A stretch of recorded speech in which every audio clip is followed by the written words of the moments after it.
Ha balaca. Məhəbbət. Balaca gəl bir sən bir 40 maşını gəzdirim. Yaxşı. Sən məndən gəzdirə. Yaxşı, Məhəbbət, Xahiş gəl. edirəm, gəl, xahiş edirəm. Qadan qal, gəl, qadan qal, gəl, nə tərsən, nə belə. Xoş gördük.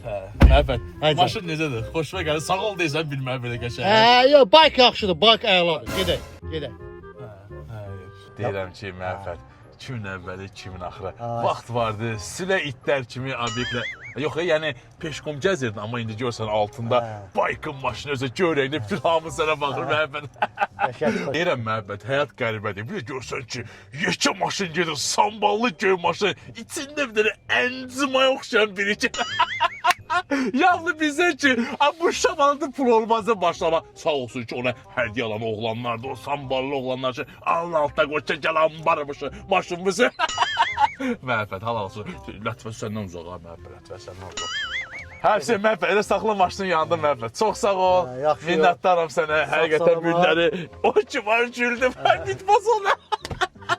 Bildim, mən pulumu kim verəcək? Nə pula Məhəbbət?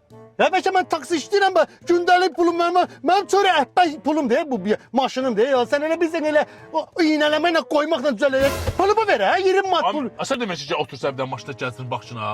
Bilirəm, dedim nana, torpaq bastı. Torpaq bastı nədir?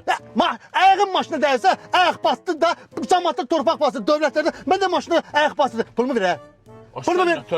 Pulumu ver. Ola. Bu boyda maşın almışam sənə, elədin hərəkətə bax. Hadi yaxşı yox.